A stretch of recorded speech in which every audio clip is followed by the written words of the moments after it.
मुद्रा कोष यानी IMF ने हाल ही में विश्व आर्थिक आउटलुक रिपोर्ट जारी की है।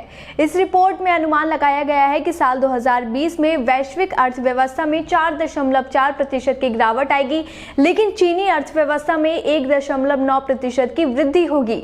इसके साथ ही गीता ने भारतीय अर्थव्यवस्था को लेकर भी बात कही है। तो क्या कुछ कहा है गीता ने, इस रिपोर्ट में देखिए। दुनिया भर में महामारी की दस्तक के साथ ही हर प्रभावित देश की इकोनॉमी डावाडोल हो गई है। तमाम एक्सपर्ट्स इसको लेकर अपने अपने सुझाव साझा कर रहे हैं, लेकिन अभी तक महामारी का संक्रमण कम होने के बजाय लगातार बढ़ता जा रहा है और दुनिया भर की इकोनॉमी में भी सुधार नहीं आ रही है। और इसी को लेकर अब अंतर्राष्ट्रीय मुद्रा कोष ने अनुमान जताया है कि अगर फाइनेंशियल ईयर 2021-22 में भारत ने तेजी से सुधार के कदम नहीं उठाए तो देश की विकास दर 8.8% तक पहुंच सकती है। इसके साथ ही IMF ने कहा है कि चालू वित्त वर्ष में विकास दर में करीब 10.5% तक की गिरावट देखने को मिल सकती है। कोविड-19 की वजह से देश भर में हुए लॉकडाउन के चलते आर्थिक गतिविधियों पर काफी गहरा असर पड़ा है। दरअसल एक इंटरव्यू के दौरान IMF की मुख्य अर्थशास्त्री गीता गोपीनाथ ने बताया कि इंडियन इकोनॉमी में तेजी से उबरने की क्षमता है, इसलिए ऐसा अनुमान लगाया जा रहा है कि दूसरी तिमाही में स्थितियों में कुछ सुधार हो सकता है।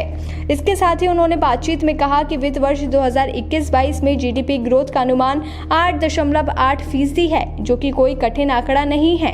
इकोनॉमी को बूस्ट देने के लिए अगर सही कदम उठाए गए तो भारत सभी देशों को सरप्राइज कर सकता है। कोरोना संकट के समय हुए लॉकडाउन की वजह से देश भर में आर्थिक गतिविधियां बंद हो गई थी। इसके बाद जून में शुरू हुई अनलॉक की प्रक्रिया के बाद धीरे धीरे उद्योग धंधों ने रफ्तार पकड़ना शुरू किया है। फिलहाल इस समय इकोनॉमी में सुधार देखने को मिल रहा है। इसके साथ ही गीता गोपीनाथ ने सरकार को सलाह देते हुए कहा कि आने वाली 2 तिमाही में भारत को तेजी से सुधार के कदम उठाने होंगे। देश भर में मांग बढ़ाने पर फोकस करना होगा।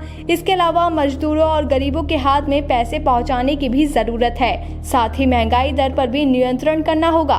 खैर, लॉकडाउन के बाद IMF की ओर से दिए गए ये सकारात्मक संकेत के बाद सरकार क्या क्या कदम उठाती है, इस पर सभी की नजरें बनी हुई हैं। BBPN की रिपोर्ट। ताज़ा खबरों के लिए बने रहिए BBPN नेटवर्क के साथ, क्योंकि यहाँ आपको खबरें मिलेंगी नए भारत की। हमारे साथ बने रहने के लिए हमारे चैनल को सब्सक्राइब करें और शेयर करना बिल्कुल ना भूलें।